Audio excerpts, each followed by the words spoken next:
So, I know my last one was a bit long. I'll try and keep this one a bit shorter. So I wanted to actually go into a little bit of detail on the colony calendar because I do think it does apply to what we're learning here to understand where these things came from. So colony calendar, there will be a picture at the end, is an artifact actually that was found. It is broken, so but the parts that are unbroken have been kind of literally translated. So there hasn't been any adding bits here and there, assumptions made. And a lot of what I'm going to go through with you are translations that other people have done, but rather than going through the whole translated into I've just got it in a straight sort of table here to make it a bit easier, because we just want to look at it to gain an understanding of where the tree calendar came about, and this idea of 12/13 months following the lunar solar calendar. So colony calendar follows a 5-year cycle, lunar solar, it's called. So it has 12 lunar months and one what's called an intercalary month, which is inserted. So it's like a leap month that's inserted every 2.5 years of 30 days. And it would seem the calendar, it did it sort of every 2.5 years. It was the start of the year, and then the next 2.5 year marker was in the middle of the year. So it kind of rotated like that. And maybe they adopted the Gregorian calendar because it was a little bit less complicated. But you see, this is where we're trying to fit in the lunar calendar with the solar calendar introduced by the Romans. You see, you know, when you're living in a bigger world than just your town or village or country, you do have to look at kind of making it kind of the same system throughout. So sort of understand the eventual adoption of the Gregorian calendar, even though it doesn't actually make a lot of sense time-wise because all the different lengths of the month, etc., you know.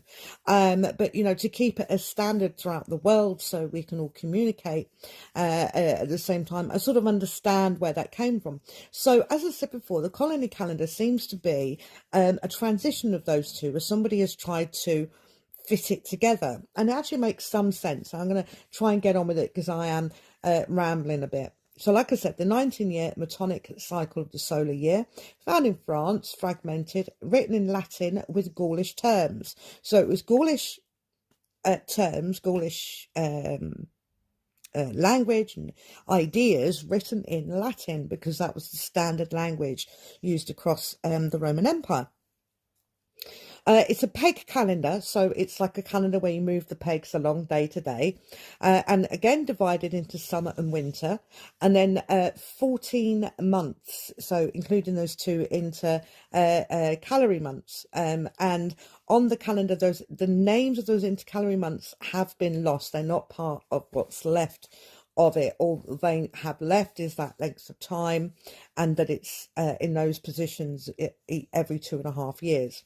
So it goes as follows. So the first month, Samonius, with 30 days.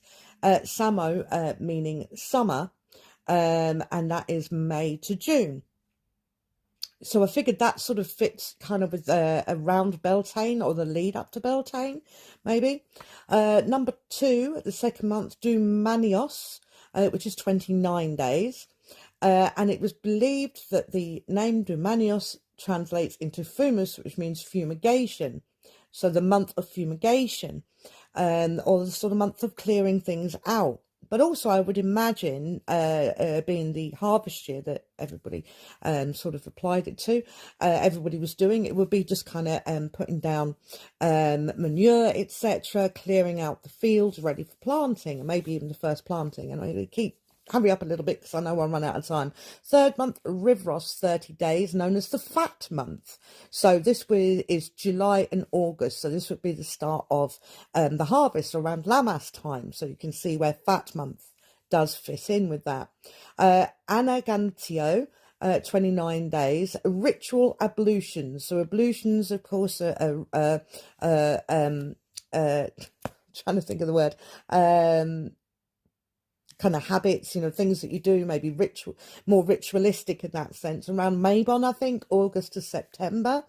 Fifth month, Ogronius, 30 days, are known as, which translates to the cold month, which is September to October, so the lead up to Samhain or Samhain. 6-month Cutios, which is 30 days, the month of invocations. So you can imagine it would tie in with that time of year where we're considering lost loved ones, the end of the year, the end of the cycle. And then came in one of the intercalary, the second intercalary month, if it was on that 2.5-year cycle. 7th month, Geomonius, 29 days. Translates down to Megam, which is winter, so the winter month, November to December, Yule time, or the lead up to Yule, winter nights. 8th month, Simivizonius, 30 days again on this one, translates to half sun, so it would be kind of midwinter time, December to January. 9th month, Equios, 29/30. Haven't figured out why that one is one of the other. Maybe that's part of what was lost in the calendar. So anyway, this is the horse/livestock month, January to February. So this would be Imbolc, when the animals are mating. 10th month, Elenbivios, 29 days, known as the stag month. So this is the spring equinox, February to March. So I would think that in between time between Imbolc and Ostara, the first planting, etc. 11th month, Andrinios, 30 days, known as the fire or heat month. So that would be the start of the light year. March to April, sort of the lead up to, anyway. So solidly kind of Ostara, that area, and certainly, as we know, as things go, things start to warm up March, April time. 12th month, Cantios, with 29 days, the month of chanting, and this would coincide with Beltane in April to May. So just sort of looking at the lunar months of the, now we know, more modern Celtic calendar, you can certainly see that the elder month, the month we're in now, would be the month of, let me do this cross section, Geomonius, Megam, the winter month, November to December. So the lead up, winter nights, Yule, all those festivities in the lead up to that winter cutoff point, so coming toward the end of the year. So that does kind of fit. So elder, the more modern, as we found out, Celtic calendar would cross-reference with, as I said, the month of, and I've just lost it again, Gia or Geomonius in the Gaulish Roman lunar solar calendar. So interesting that those two do align.